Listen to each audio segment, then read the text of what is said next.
Hello everyone, कैसे हो आप लोग। फ्रेंड्स, आज मैं आपसे बात करने वाला हूं एचडीएफसी बैंक के बारे में। और एचडीएफसी बैंक के आज क्वार्टरली नंबर्स आए हैं, तो क्वार्टरली नंबर्स के ऊपर आपको नज़र ज़रूर रखनी चाहिए, क्योंकि क्वार्टरली नंबर के बेसिस पर ही किसी भी कंपनी के शेयर प्राइस में उतार चढ़ाव हमें देखने को मिलता है। तो एचडीएफसी बैंक के प्राइस की अगर बात करेंगे, 1540 रुपये के आसपास आपको कंपनी का प्राइस देखने को मिल जाता है। और क्वार्टरली नंबर्स आने के बाद कैसी मूवमेंट हमें एचडीएफसी बैंक के प्राइस में देखने को मिल सकती है, इसके ऊपर आज हम इस वीडियो में बात करने वाले हैं। अगर आप पहली बार इस चैनल पर आएँ तो फ्रेंड्स, आपको इस चैनल को सब्सक्राइब ज़रूर करना चाहिए, क्योंकि यहाँ पर होती है आपकी काम की बात, नो टाइम पास। यहाँ कोई भी टाइम पास नहीं किया जाएगा, सीधा आपकी काम की बात की जाएगी। और क्या न्यूज़ किसी कंपनी के अंदर आ रही है, वो सारी बातें इस चैनल के थ्रू समझाने की कोशिश की जाएगी। तो आज बात की जा रही है एचडीएफसी बैंक के क्वार्टरली नंबर्स आए हैं। चलिए क्वार्टरली नंबर्स के ऊपर चलते हैं और देखते हैं कि कैसी परफॉर्मेंस हमें एचडीएफसी बैंक की दिखाई देती है।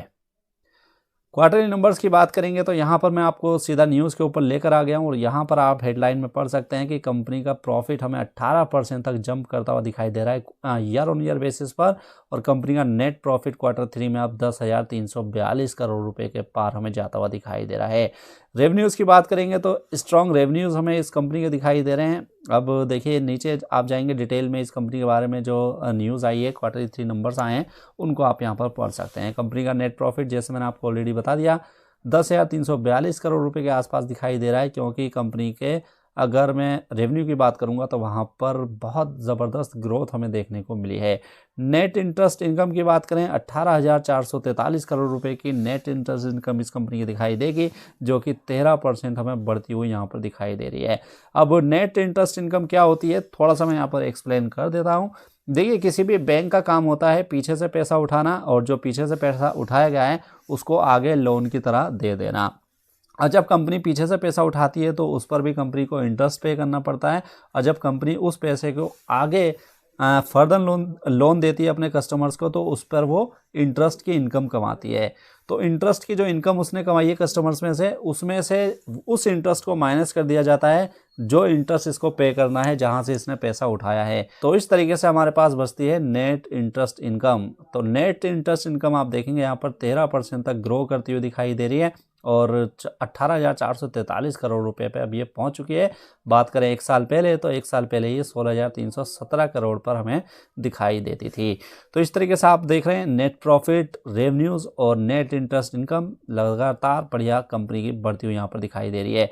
अब थोड़ा और नीचे जाएंगे, एक और इम्पोर्टेंट पैरामीटर होता है किसी भी बैंक का, एसेट्स क्वालिटी। तो एसेट्स क्वालिटी भी आप देखेंगे तो इस क्वार्टर में कंपनी की एसेट क्वालिटी भी यहाँ पर इंप्रूव होती दिखाई दे रही है। क्योंकि अगर मैं बात करूँ gross non performing assets ratio की, तो ये सिर्फ 1.26% के आसपास हमें खड़ी हुई दिखाई देती है। बात करें सितंबर क्वार्टर की, तो सितंबर क्वार्टर में ये 1.35% थी। और बात करें अगर दिसंबर 2020 की, तो यहाँ पर ये 1.38% दिखाई देती थी।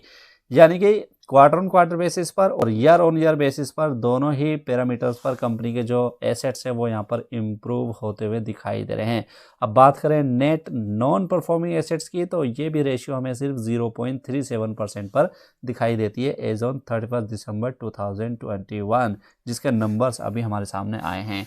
तो आप यहाँ पर देख रहे हैं कि एचडीएफसी बैंक के नंबर शानदार यहाँ पर रहे हैं, और बढ़िया उछाल यहाँ पर हमें कंपनी के प्रॉफिट और रेवेन्यू दोनों ही जगह देखने को मिल रहा है। अब बात करते हैं, जब मंडे को मार्केट ओपन होगी तो एचडीएफसी बैंक में किस तरीके की मूवमेंट हमें देखने को मिल सकती है। तो उसके लिए मैं आपको चार्ट के ऊपर लेकर आ गया हूँ फ्रेंड्स। और चार्ट पर आप देखेंगे, यहाँ पर आप देखिए 1700 रुपये से ऊपर के प्राइस से लगातार कंपनी के शेयर प्राइस में यहाँ पर गिरावट होती दिखाई दे रही है। और अब यहाँ पर ये शेयर कहीं ना कहीं ऊपर जाने के लिए तैयार दिखाई दे रहा है। तो जब मार्केट ओपन होगी, उम्मीद की जा रही है कि कंपनी के शेयर प्राइस में बढ़त देखने को मिलेगी। अगर आप ट्रेडर हैं तो आप यहाँ पर ये ध्यान में रखिए कि 1570 से अगर इसकी ऊपर की क्लोजिंग होती है, तो वहाँ से फर्दर मूव इस कंपनी के शेयर प्राइस में ऊपर की ओर हमें देखने को मिल सकते हैं। तो 1570, क्योंकि मल्टीपल रेजिस्टेंस है ये, यहाँ पर देखिए 1570 यहाँ पर एक टॉप बनाया था, और रिसेंटली इसने 1570 का टॉप बनाया है। तो अगर इन प्राइस को ये ब्रेक करके ऊपर की ओर क्लोजिंग दे देता है, तो 1700 रुपये के लेवल्स भी आने वाले टाइम में इसमें देखने को मिल सकते हैं। बात करें लॉन्ग टर्म इन्वेस्टमेंट की, तो देखिए लॉन्ग टर्म इन्वेस्टमेंट के हिसाब से तो HDFC bank one of the best bank है इंडिया में। और आंख बंद करके लॉन्ग टर्म के लिए भी इसमें इन्वेस्टमेंट की जा सकती है। तो दोनों टाइप के इन्वेस्टर्स और ट्रेडर्स दोनों के लिए मैंने बता दिया है। ट्रेडर्स 1570 के लेवल्स को वॉच आउट करें, इसको अगर ये ब्रेकआउट करके ऊपर की ओर क्लोजिंग देगा तो फर्दर हमें 1700 रुपये तक के लेवल्स इसमें आने वाले टाइम में देखने को मिल सकते हैं। तो उम्मीद करता हूँ आपको ये वीडियो अच्छी लगी होगी। वीडियो अगर अच्छी लगी तो इसको लाइक करना मत भूलिएगा। साथ में अगर आपको अपना डीमैट अकाउंट ओपन करना है, बहुत ही कम ब्रोकरेज के ऊपर काम करना है, तो वीडियो का डिस्क्रिप्शन वाला पार्ट ज़रूर चेक कीजिएगा। तो मिलते हैं नई वीडियो में, जब तक के लिए गुड बाय।